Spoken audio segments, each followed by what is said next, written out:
ក្នុងឱកាសមួយដោយចៃដន្យអ្នកបានឃើញពីរុនរនាបលើជាន់មើលឃើញអ្នកជួលនៅខាងក្រោមមិនគិតថាមើលនេះនឹងធ្វើឲ្យដូជោមិនអាចដោះស្រាយយូរមកគេទទួលបានច្រើនដើម្បីជៀសវាងមិនឲ្យស្ត្រីខាងក្រោមដឹងរាល់ពេលដែលបានទស្សនាចប់ដូជុនប្រុងប្រយ័ត្នជាមួយសៀវភៅពីរបីដើម្បីបិទរុននោះប៉ុន្តែទោះបីគាត់ប្រុងប្រយ័ត្នយ៉ាងណាលីតាក៏នៅតែរកឃើញរឿងនេះដែរពេលភ្នែកលីតាស្ទើរតែបាញ់មកលើរុនខាងលើនោះដូជុនភ័យបង្រួមក្បាលត្រឡប់វិញដូជុនមិនបោះបង់និងមិនឈប់គាត់លួចមើលម្ដងទៀតមិនគិតថាលីដារុញទៅចេញផ្ទាល់ដូជុនគិតថាគាត់កំពុងខឹងហើយនឹងចាក់ចេញពីបន្ទប់មិនគិតថាលីតានាំចិនដាលមកនាងដើរចូលចិត្តការឡើងដំបូលដូជុនឃើញបែបនេះក៏ភ័យស្លន់ស្លោចេញមកភ្លាមបន្ទាប់មកលីតាក៏ដាក់ម្រាមដៃចូលទៅក្នុងរុនកំចាត់ដោតជុនដូជុនជានិស្សិតសាកលវិទ្យាល័យដូចអ្នកផ្សេងក្នុងចំនួនគាត់រំភើបស្នេហានៅក្នុងចិត្តឈប់មុខក្មេងស្រីដែលស្រឡាញ់សម្ងាត់គាត់តែងតែស្រមៃច្រើននៅក្នុងថ្នាក់រៀនគំនិតពោពេញដោយការស្រមៃអ្វីមិនអាចកើតមិនជាក់ស្ដែងទេជាក់ស្ដែងតែងសាហាវអ្វីដែលស្រមៃទៅទទួលបានត្រូវបានគ្រូបោះក្តារខៀនចោលបំបត្តិស្រមៃទាំងស្រុងគ្មានជំរឿគាត់មកបាលដើម្បីផឹកស្រាបំបត្តិទុកមិត្តភក្តិណែនាំឲ្យដាវជូនស្គាល់អ្នកច្រៀងម្នាក់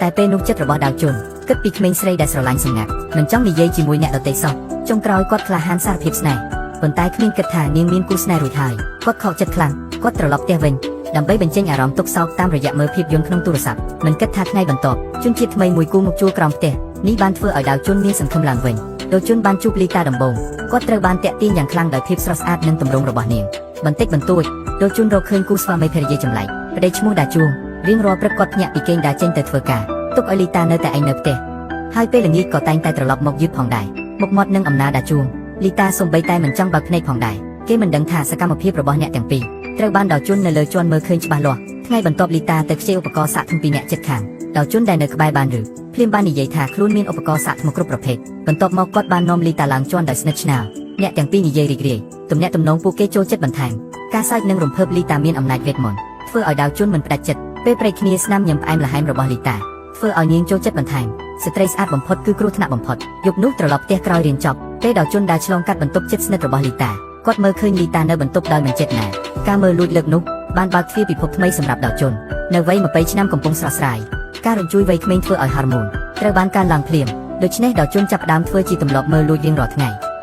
ៃតែរុនតូចនោះប៉ុណ្ណោះមិនអាចឲ្យគាត់ឃើញរូបរាងលីតាទាំងមូលដូច្នេះដោជុនបានសម្រេចផ្លាស់ទីគាត់បានទៅកាន់ឃ្លាំងម្ចាស់ផ្ទះខាងជិតយកចិត្តទុកដាក់បិទបើគ្រឿងសង្ហារឹមដែលដាក់ស្តុករុនធំជាងមុនបានបង្ហាញខ្លួនចេញមកពេលមើលតាមរុននេះរូបរាងលីតាត្រូវបានមើលឃើញច្បាស់លាស់ដឹងហើយគាត់ទំនេរជាអ្នកផ្សាយបន្តផ្ទាល់អ៊ីនធឺណិតមានការផ្សាយបន្តផ្ទាល់រំភើបធ្វើឲ្យដូជុនត្រូវកន្ទងខ្លួនចុះគាត់នឹងបដូររុនទៅមកជាញឹកញាប់ដោយមិនឈប់ឈរទីតាំងរបស់ដូជុនក៏មិនចាញ់អ្នកអក្រិតលេខ1ដែរចំណែកលីតានៅមុខកាមេរ៉ាផ្សាយបន្តផ្ទាល់ពេលរំភើបគាត់បានបោះបង់ម៉ាស់ចោលទាំងស្រុងបន្ទាប់ពីបញ្ចប់ការផ្សាយផ្ទាល់លីតាបានរៀបចំឧបករណ៍ថតរបស់នាងឲ្យរួចរាល់ដោយមិនបានយកចិត្តទុកដាក់ថាដាវជុននៅតែមើលសម្ងាត់ពីលើជាន់ហើយដាវជុនក៏ប្រើប្រាស់ការយល់ដឹងអំពីទីតាំងរត់ទៅបន្ទប់ទុកសម្ភារៈដើម្បីបន្តមើលសម្ងាត់បន្ទប់គេងរបស់លីតានាងគិតថាលីតានឹងដេកលក់ការផ្សាយផ្ទាល់បញ្ចប់មិនគិតថាប្រុសស្រីលីតាដាជួងត្រឡប់វិញដូជុននិយាយពាក់កណ្ដាលយកលៀងជើងមិនយកលុយរងចាំមិនខុសទេដាជួងពិតជាចូលផ្ទះទៅហើយលីតាក៏មិនដឹងថាពិបាកឬទៅតែញ៉ាំបានពេញភ្នែកក៏មិនបានបើកសោះទោះបីគាត់មិនសូវមានឃ្លានក៏ដោយដូជុនជាលើកដំបូងញ៉ាំអាហារល្អប៉ុណ្នេះរវល់ដល់ជ្រួញញើស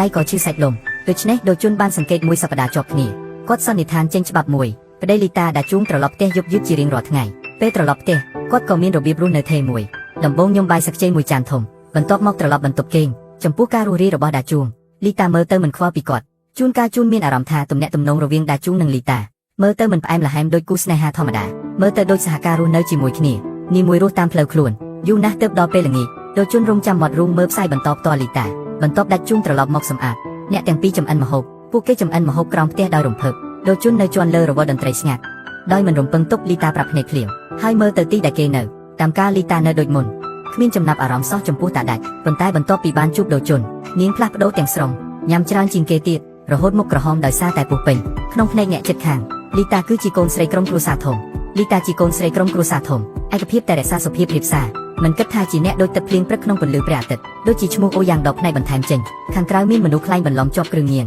ដើររត់ពេញផ្លូវដូចឆ្កែឆ្កួតធ្វើឲ្យប្រជាជននៅជិតនោះរស់នៅមិនសុខស្រួលនាងប្រើអាវុធមុតស្រួចចាប់យកមនុស្សពាក់ព័ន្ធម្នាក់ពេលមនុស្សទាំងអស់តានតឹងប្រឈមមុខគ្នាដាជួងបង្ហាញខ្លួនពីក្រោយភ្លាមប៉ុន្មានជំហានដាជួងបំពេញចោលនោះប្រគល់ប៉ូលីសប៉ុន្តែអ្នកណាអាចគិតថាដាជួងមិនមែនជាវីរបុរសដូចដែលមនុស្សគិតទេគាត់ជាជំនួយការសំខាន់របស់ម្ចាស់គ្រឿងញៀនអាក្រក់ស្ទើររៀងរាល់យប់គាត់តែងតែដើរនៅក្នុងភាពងឹតឬជួយឲ្យលោកជំទាវបោះសម្លាប់លើផ្លូវឬប្រើវិធីសាស្ត្រសាហាវនិងអាក្រក់ដើម្បីយកដីធ្លីដៃរបស់គាត់ពោពេញដោយអំពើបាបថ្ងៃនោះដូជុនកំពុងមើលការផ្សាយបន្តផ្ទាល់របស់លីតានៅបារ ការយកចិត្តទុកដាក់គាត់តាក់ទាញចំណាប់អារម្មណ៍ជេននេះឱកាសពេលដូជុនមិនប្រកាន់យកទូរស័ព្ទដូជុនហើយបានបង្ខំឲ្យទុកព័ត៌មានទំនាក់ទំនងរបស់គាត់បន្ទាប់មកជេននេះបានធ្វើជាអ្នកថតរូបជាមួយគាត់ហើយភ្លាមបានបញ្ចេញស្នាមមាត់លើមុខដូជុនធ្វើឲ្យដូជុនមានអារម្មណ៍អៀនបន្តិចក្នុងចិត្តរបស់គាត់ក៏កើតមានការក្រហាយខ្លាំងបើកឆ្លងភ្លៀងខ្លាំងត្រឡប់ផ្ទះ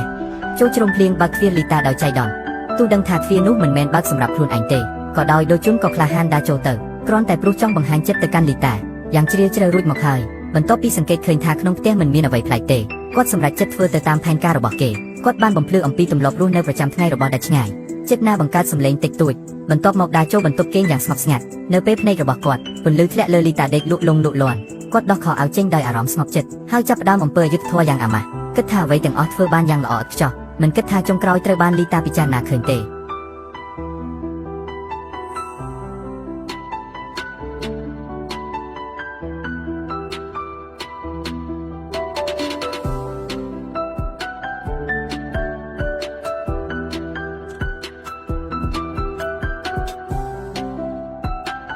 តែគាត់មិនខឹងទេគាត់សង្ឃឹមដូជុននឹងនៅជាមួយខ្លួនប៉ុន្តែពេលដែលអ្នកទាំងពីរត្រៀមចូលរួមសន្ទនាឡើងវិញស្រាប់តែមានសម្លេងដាច់ទ្វាររបស់តាជួងពីខាងក្រៅការភ័យខ្លាចបានធ្វើឲ្យដូជុនលោតឡើងភ្លាមដូចជាសត្វមូសមួយគ្មានក្បាលស្វែងរកកន្លែងលាក់ខ្លួនសំណាងល្អដែលលីតាដាក់សញ្ញាគាត់ទើបចូលទៅក្រោមគ្រែបន្ទាប់ពីចូលបន្ទប់ដាជួងមិនបានសង្កេតឃើញអ្វីប្លែកទេនៅតែធ្វើដូចធម្មតារៀងរាល់ថ្ងៃជាមួយលីតារហូតដល់បញ្ចប់ការលេងស្នេហ៍នេះដាជួងទើបចូលគេងយ៉ាងជ្រៅដល់ពេលនេះដូជុនទើបមានឱកាសលោតចេញពីក្រោមគ្រែយ៉ាងប្រុងប្រយ័ត្នតែបញ្ហាមួយទើបចប់បញ្ហាថ្មីក៏កើតឡើងវិញដូជុនត្រឡប់មកផ្ទះបានរកឃើញថាជេននេះរងចាំយូរមកហើយមិនទាន់ឲ្យដូជុនសួរទេជេននេះនិយាយថាគាត់ភ័យខ្លាចកូររទេះចង់មកជ្រាបជ្រោមភ្លៀងនៅផ្ទះដូជុនតែពេលថ្មីនេះនៅផ្ទះរបស់លីតាដូជុនរបស់ប៊ីវ៉ានយូមិនចង់យល់ព្រមទេមិនគិតថាជេននេះវិញវិលមកសុំស្នេហ៍ដោយខ្លួនឯងព្រឹកថ្ងៃបន្ទាប់ដូជុនភ្ញាក់ឡើងដូចធម្មតាដើម្បីទៅហាត់ប្រាណអ្នកជិតខាងដែលមានទំនាក់ទំនងល្អបានសម្លឹងមើលគាត់ដោយក្តីព្រួយបារម្ភដោយមិនដឹងថាសម្លេងឧបករណ៍របស់អ្នកទាំងពីរពីម្សិលមិញបានប៉ះពាល់យ៉ាងខ្លាំងដល់ការសម្រាករបស់ប្រជាជនចំណែកឯលីតានៅក្បែរមើលឃើញថាដូជុនម្នាក់ឯងនៅតែអត់ដឹងអ្វីទេគិតថាវាអស់សំណើចមែនទែនដូច្នេះនាងបានទៅប្រាប់ដូជុនអំពីរឿងទាំងអស់ Nahalakayata From Staneman Malayan មិត្តពិសេសរបស់យើងនូម៉ានផាឡានយានប៉ុន្តែទំនាក់ទំនងរបស់ពួកគេមិនសាមញ្ញទេដូជុនដែលខ្លាចឲ្យលីតាឈឹងគាត់អាចរកមូលហេតុដើម្បីចាក់ចេញយ៉ាងប្រញាប់ប្រញាល់ប៉ុណ្ណោះប៉ុន្តែទើបតែដូជុនចេញទៅលីតាក៏ទូរស័ព្ទមកគាត់ភ្លាមអញ្ជើញគាត់មកជួបគ្នានៅកន្លែងចាស់មានតែលីតាដែលយកកៅអីដាក់លើគ្រែដូជុនភ្លាមយកចិត្តលីតាភ្លាមដូច្នេះពួកគេបានស្វាគមន៍គ្នាបែបខុសពីធម្មតាតែពេលសំខាន់នោះដាជួងវិលត្រឡប់មកផ្ទះវិញបានឮសំឡេងលីតាភ័យខ្លាចធ្លាក់ចុះពីលើគ្រែឃើញលីតាធ្លាក់ខ្លាំងណាស់ដាជួងគិតថាមាននរណាម្នាក់កំពុងរំលោភខ្លួនឯងគាត់ក៏រត់ចេញទៅដោយកំហឹងដើម្បីសួរនឹងអ្នកជិតខាងអ្នកត្រូវកំភ្លើងចំអូស្ទើមិនហ៊ាននិយាយសំណាងល្អលីតាបានចេញមកទាន់ពេលហៅគាត់ត្រឡប់មកវិញហើយក៏បោកប្រាស់ថាខ្លួនឯងបានដួលចុះក្រោមពេលកំពុងជួសជុលភ្លើងព្រោះមិនឈរមកមួនទោះជាយ៉ាងណារឿងនេះមិនបានធ្វើឲ្យអ្នកទាំងពីររស់រាយឡើយពេលដាជួងចេញទៅធ្វើការអ្នកទាំងពីរអ្នកជាញឹកញាប់និយាយគ្នាឯកជនពេលមានពេលទំនេរនៅតែជៀសវាងភ្នែកមនុស្សរួមគ្នាស្វែងរកអត្ថន័យជីវិតក្នុងផ្ទះតែយប់នោះឯងគាត់បានបំពេញបេសកកម្មតាមបញ្ជារបស់ចៅហ្វាយរបស់គាត់មិនគិតថាត្រូវបានបងប្អូនខ្លួនឯងក្បត់ឡើយទើបតែអង្គុយចូលក្នុងឡានបានជួបមនុស្សពីរនាក់ដែលរៀបចំជាមុនពួកគេបានយកថង់មកគ្រប់ក្បាលយ៉ាងឆាប់រហ័សបន្ទាប់មកបាននាំគាត់ទៅកន្លែងអាថ៌កំបាំងមួយជីវិតមិនដឹងជាស្ថិតស្ថេរឬអត់នៅពេលដូចគ្នាលីតាហាក់ដូចជាស្គាល់អារម្មណ៍មានគ្រោះថ្នាក់មួយពេលនាងឃើញម្ហូបលើតុមិនទាន់ចាប់ផ្ដើមប៉ុន្មានទេនាងដឹងភ្លាមថាដាជួងមិញមិនបានត្រឡប់មកវិញទេចំណែកដាវជុនឃើញការព្រួយបារម្ភលើមុខលីតាគាត់បានចូលទៅផ្ដល់ការលួងលោមពេលគ្មាននរណាមើលមនុស្សពីរនាក់ដែលមិនអាចទប់ទល់អារម្មណ៍បានហាក់ដូចជាពួកគេមិនអាចគ្រប់គ្រងរាងកាយរបស់ខ្លួនបានទេសូម្បីតែធ្វើល្បែងនៅកន្លែងសាធារណៈប៉ុន្តែមិនបានគិតថាថ្ងៃនេះជេននេះមកទស្សនាការងារនាងរកឃើញថាដូជុនមិននៅផ្ទះទេដូច្នេះនាងនៅម្នាក់ឯងហើយធ្វើរឿងរបស់នាងហើយផឹកទឹកដោយខ្លួនឯងប៉ុន្តែលីនាងកំពុងផឹកទឹក